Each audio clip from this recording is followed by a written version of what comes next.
Bismillahirrahmanirrahim. Assalamualaikum warahmatullahi wabarakatuh. Alhamdulillahirabbil alamin wassalatu wassalamu ala asyrafil anbiya'i wal mursalin sayyidina Muhammadin wa ala alihi wa sahbihi ajma'in. Rabbi shrah li sadri wa yassir li amri wahlul 'uqdatam min lisani yafqahu qawli. Alhamdulillah, bersama saya lagi dengan Muhammad Hamdan Al-Ghazali dalam Tauhid Metafisik. Pada kesempatan yang berbahagia ini kita akan membahas tentang video seburuk-buruk ulama adalah yang menemui para penguasa.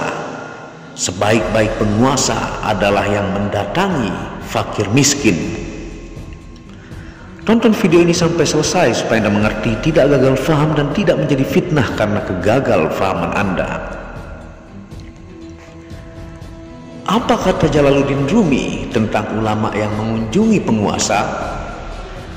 Dalam Khazanah Peradaban Islam, sepanjang zaman selalu ada relasi yang rumit antara ulama dengan penguasa. Jika kita memulai dengan Al-Quran sebagai kitab suci, Al-Quran menyebut bahwa orang yang mengatur kemasyarakatan kita adalah yang disebut dengan uli al-amri, yang secara harfiah dapat diartikan sebagai orang yang mengurusi perkara masyarakat atau penguasa. Sementara dalam ayat yang lain Allah menegaskan bahwa manusia itu diciptakan sebagai khalifah, yang secara harfiah berarti pengganti untuk menjalankan tugas memakmurkan bumi. Lalu jika merefleksikan dengan apa yang dikarang oleh para ulama tentang penguasa, beberapa memandang sinis kedekatan ulama dengan penguasa. Misalnya Imam Al-Ghazali menyatakan beberapa kali bahwa di eranya banyak bermunculan apa yang disebut ulama as-sultah atau ulama raja. Karakteristik ulama seperti ini dalam catatan Al-Ghazali seringkali mengakal-akali hukum agama untuk menyenangkan sang raja yang sebenarnya dalam kezaliman. Kalau sudah seperti ini, Al-Ghazali mengistilahkan mereka dengan syarru ahwal al-ulama, ataukah ulama yang buruk. Bagaimana dengan kata Ar-Rumi, seorang sufi besar kelahiran kota Konya, Turki, tentang ulama yang mengunjungi penguasa? Ar-Rumi punya pandangannya tentang persoalan ini. Ia mengutip riwayat hadis dari Ibnu Majah yang mengatakan bahwa, yang artinya seburuk-buruk ulama itu yang datang menemui raja-raja atau penguasa, dan sebaik-baiknya raja adalah yang menemui ulama. Pemimpin yang paling baik adalah yang berada di pintu orang fakir miskin, dan orang fakir miskin terburuk adalah yang berada di pintu raja. Dan dalam kitab Tuhfatul Ahwazi Syarah Sunan At-Tirmizi, Al-Munzir berkata, yang artinya siapa yang mendatangi penguasa dan bermudahanah atau menjilat, maka ia pasti jatuh kepada fitnah. Adapun jika ia tidak bermudahanah atau menjilat, ia memberi nasihat dan menyuruh kepada yang ma'ruf dan melarang dari yang mungkar, maka kedatangannya termasuk jihad yang paling utama. Tuhfatul Ahwazi halaman 533.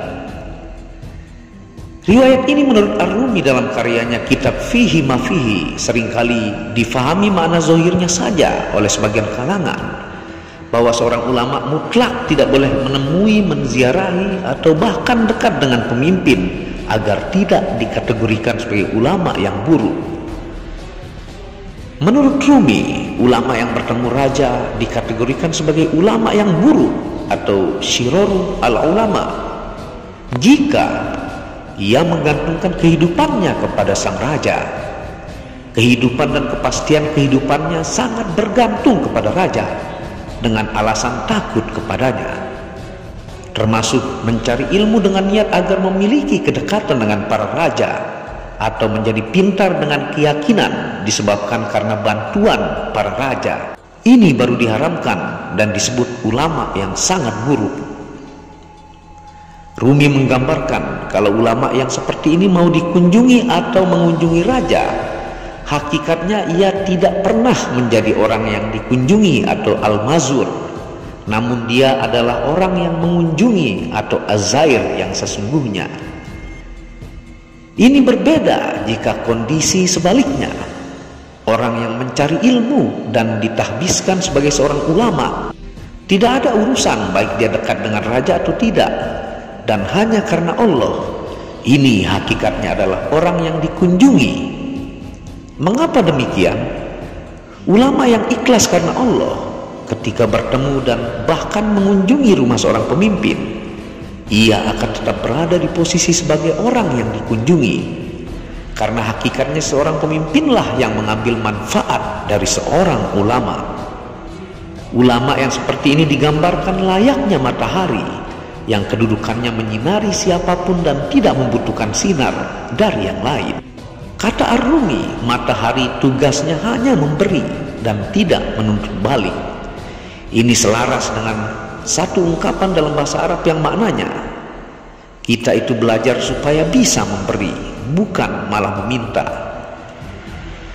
Hadis ulama mengunjungi penguasa tadi tidak bermakna sedemikian dangkal. Hakikat makna sebenarnya hadis itu adalah bahwa seburuk-buruknya ulama adalah ulama yang menerima sokongan dari penguasa. Dia melakukannya karena ingin memperoleh penghidupan dari sang penguasa, anugerah serta pemberian penghidupan dari seorang penguasa yang dijadikan sebagai tujuan utama kehidupan dan pencarian ilmunya. Dia ingin agar sang penguasa memberinya berbagai hadiah. Dia selalu memuji penguasa dan berkata kepadanya dengan berbagai penghargaan yang tinggi. Semuanya dilakukan agar dia mendapatkan kedudukan yang tinggi. Ketika menjadi ulama, dia mempelajari tata cara untuk bisa melepaskan diri dari ketakutan dan kekuasaan setiap penguasa. Ulama-ulama seperti ini akan membiasakan dirinya dengan berbagai tingkah laku yang akan disukai oleh setiap penguasa.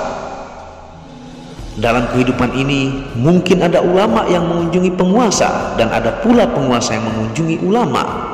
Tapi ulama-ulama buruk itu akan selalu menempatkan dirinya sebagai tamu dan selalu menganggap penguasa sebagai tuan rumah.